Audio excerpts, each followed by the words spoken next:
Hey guys, this is going to be my review of It's a Sin, episode 5, and it is, of course, the finale of this Channel 4 HBO Max co-production from Russell T Davies, which I've been absolutely raving about last few weeks. I think it's absolutely brilliant. Everyone should see it. I think it could be a good sort of way into the subject of AIDS and just giving a good insight to how shocking and devastating it was when it first developed in the 80s. And this really is a very emotional, humanistic type of story with likable characters, but tackles some complex sort of issues in that head on.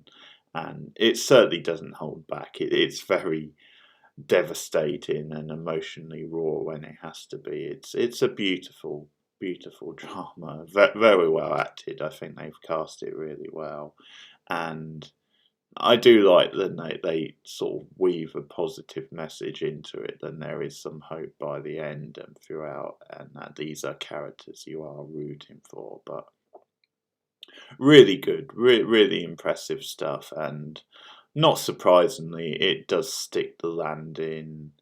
We pick up really with Richie, who it was revealed in the last episode then he does have AIDS. Obviously, he was scared to get tested originally, and it just sort of built up until eventually it came out when he was sort of doing some extra work on Doctor Who, and like a mark was spotted on him, and that's what forced his hand into getting tested, and it was revealed. And of course, he revealed to his friends in dramatic fashion at the end of the last episode. And he says, "I'm determined to fight this. I'm determined not to let this beat me." And of course, he didn't tell his family. So that's naturally going to be a big part of this episode and the fallout of that.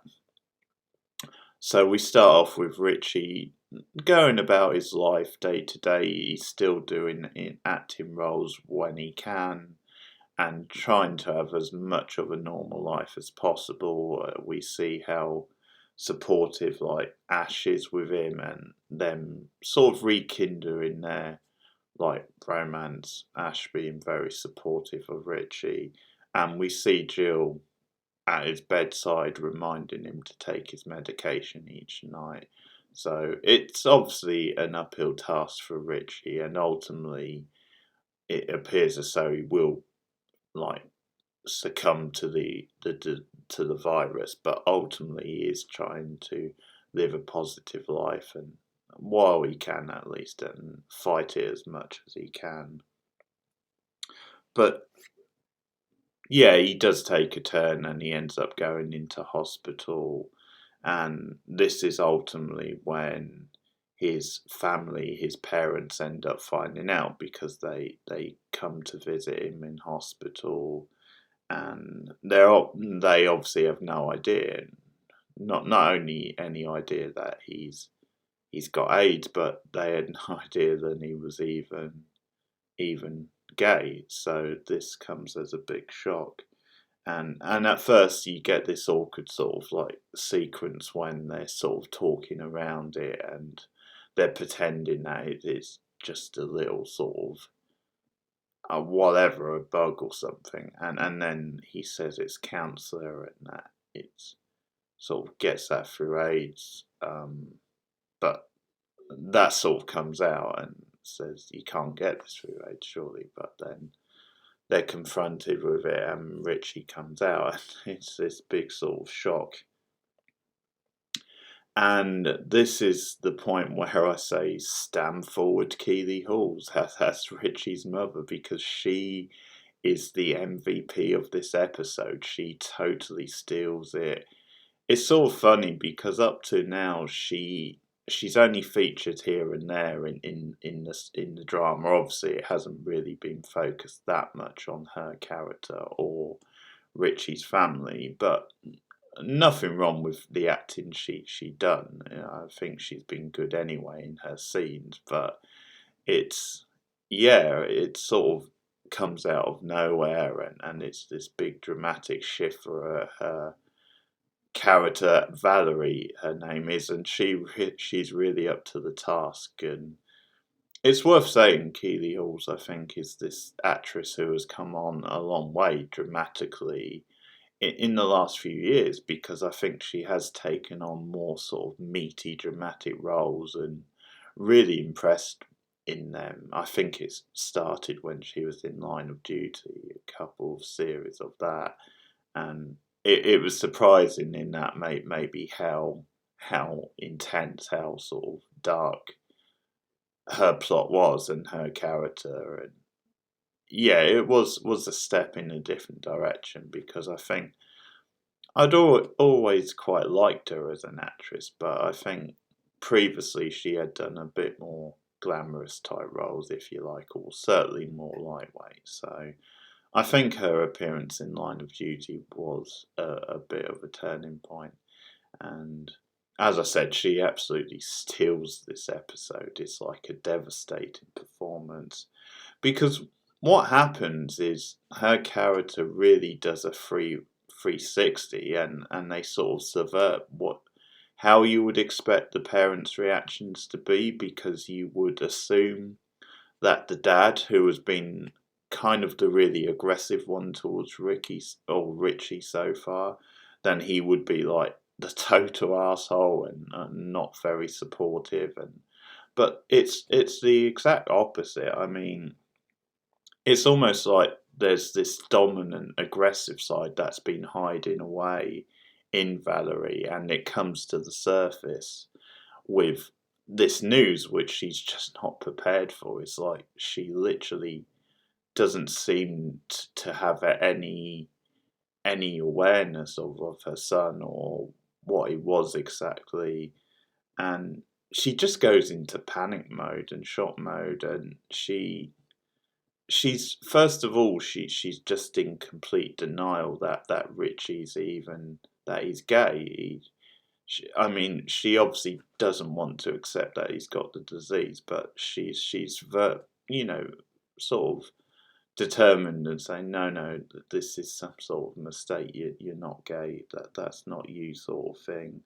And it just becomes this really awkward, intense scene, because obviously Richie's friends are there and they're all feeling very awkward, and it's just very hard to watch. And I think initially you're very sympathetic with her, because I think it comes across like she's just in shock and she doesn't know how to behave, and she's still processing the whole thing. But then, as the scene goes on and the episode goes on, she just acts in this really petty, aggressive sort of way, where she's like screaming at Jill and being really critical. She's like, "Oh, you lied to me," sort of thing. You could have told me. And of course, as Jill points out, she didn't really lie to her. She obviously didn't tell her the full truth, but she didn't outright lie to her. And obviously, at the end of the day, it was Richie's place to tell his parents, not Jill's. But yeah, she just picks apart everything Jill says in the episode, and is just really sort of critical. And it's sort of frustrating to watch, but actually in a good way, in a way that sort of feels very like true to life and very powerful. At times you're really devastated and you feel sorry for her, but there's other moments where she sort of whips that away. Like, you'll have certain scenes where you think she's coming to terms with the situation, and where she does come off as more sympathetic, but then she'll say something really nasty or petty that just whips that away, and suddenly you're against her in a way. I think she just she's painted as a very sad, sort of lonely figure, that maybe she's been hiding all this inside for a long time. Because I think up to now in the drama, she's come across as a very nice, but also very kind of withdrawn sort of, or I don't know, it's hard to explain, but I think maybe the sort of character who, I don't know, puts on a lot of that and maybe is a bit too just, putting on a front sort of thing, not really facing up to the reality of stuff.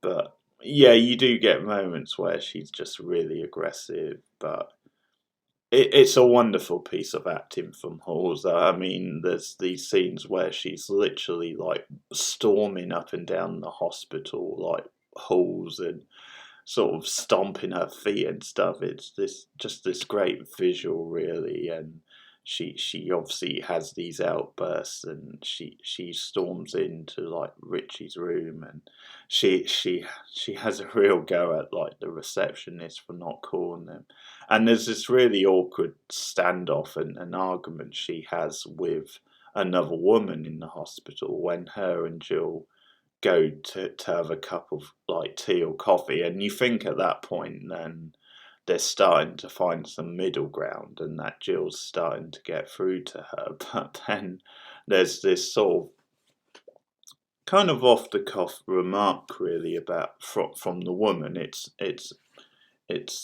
I think another helper or something, or someone who knows someone in a similar situation, and Jill obviously introduces Valerie to her, and then the woman makes kind of a judgmental comment about how she didn't know, how could you not know, and sort of putting a bit of the blame onto Valerie, and that obviously gets Valerie's back up again, and she's like really aggressive, and the woman just walks away, and it's like, okay, whatever, almost that sort of tone, but it's another very very edgy sort of moment. But yeah, the turn in Valerie in this episode and the performance from Halls is quite staggering. I mean, it really steals the episode.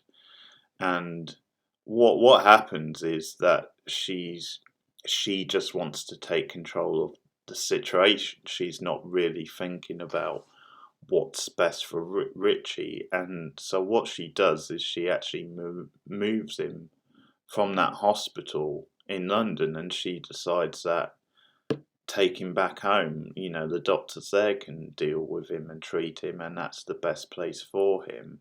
And this obviously upsets Jill because she's like, well, she's got no right to do this, and the best place for Richie is here, which of course it is, partly because they do have, in London, they do have better facilities and things, and probably understanding of the virus.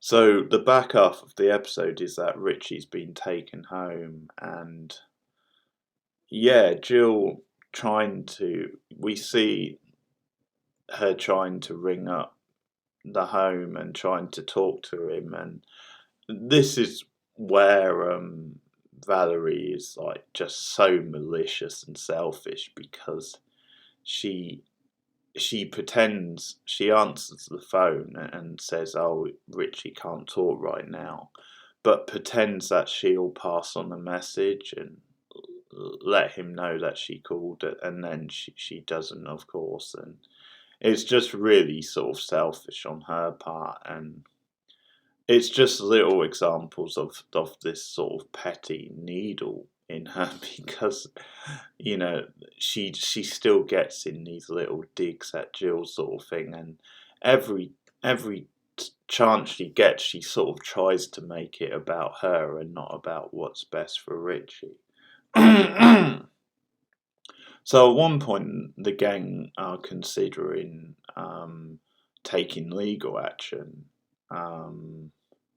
but they've got a friend who's a lawyer, and she advises them against it. Says it's not really in your best interest. You would spend a lot, and maybe you wouldn't get necessarily the results you wanted, and it would cause a big mess. So she says it's probably not worth it. But what she does is give them money to go up to, I forget where Richie lives now, but his hometown, and she actually says this is the best thing to do. Go down to see him. You can, because I think she gives them like extra money for a hotel or B&B or something. Just go there. It's quite an out there idea, actually, in a way, to sort of stake it out and just wait. But in any event, she says that's the best thing, because chances are, if things deteriorate, he's likely to end up dying there. So it's best to be there and be supportive and see if you can see him, obviously. So yeah, it becomes this thing where they do go. It's I think it's her and Richie. I don't think it's Roscoe. I can't remember now, actually, but I think her and Richie go. And yeah, it's this really persistent thing from Jill, but it's a nice character beat because we sort of see her ringing every day, checking in, and obviously it's at one point Valerie finds out that yeah, then they're there, and she obviously that's going to set her off again. But it's this thing with Jill where she sort of phones every day, and even though she's getting an earful over the phone from Valerie, she does keep her calm and is quite polite and just reinforces to tell Richie we called, and just, tries to prod in a gentle sort of way. And eventually Richie says something, because he obviously gets wind, and he says,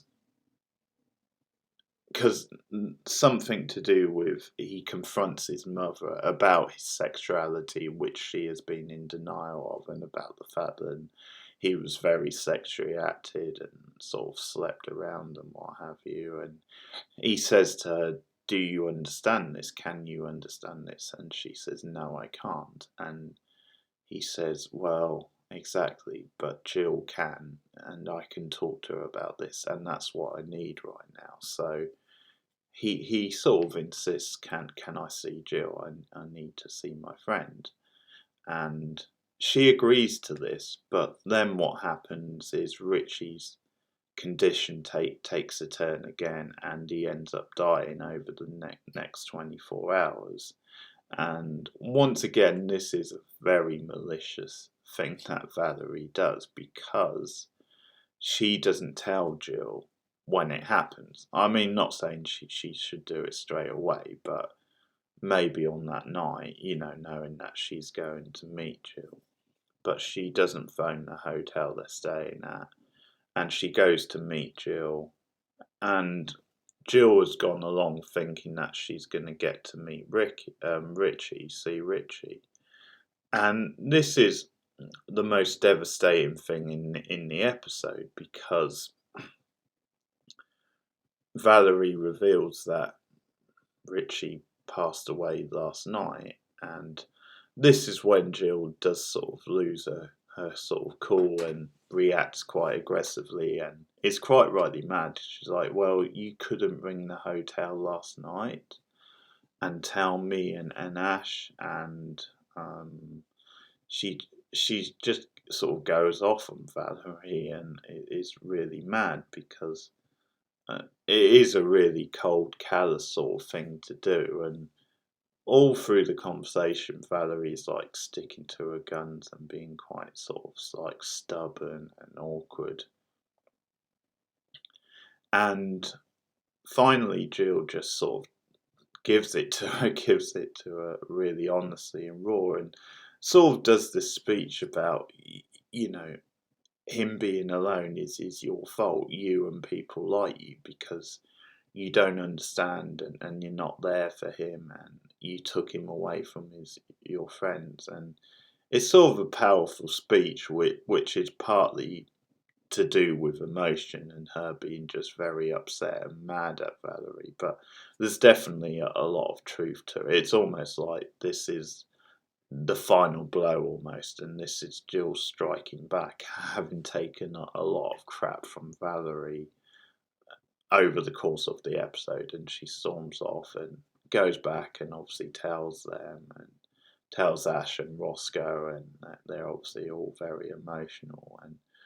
But it is the most devastating thing, the fact that they didn't get to see Richie before he died. Yeah, it's kind of unforgivable, and then for Valerie to do that. But it's a real surprise. I didn't come into the episode expecting Valerie to become this villain of the episode. Really unlikable. Although there are moments, as I said, where you do feel for her and stuff. But as I was saying, they do switch it around where the father is the more supportive of Richie and more very sympathetic out of the two and mourning more, and the sister a little bit as well. But it almost paints this picture of Valerie being the malicious, dominant one in that marriage rather than the father, which is not what we've been led to believe in a way previously. So it works very well dramatically, and Keeley Halls is just fantastic in the episode. So we get a couple of other little plots. The main one is that Roscoe makes up with his family. The father actually comes to him and apologises and asks for his forgiveness. So that ties that up with Roscoe starting to have communication and more widely accepted who he is and is, being gay. And we do see him go around their house and start to have more of a relationship with his family, with his father. Because the mother was more sort of open, I think, out of the two, but the father was the sticking point.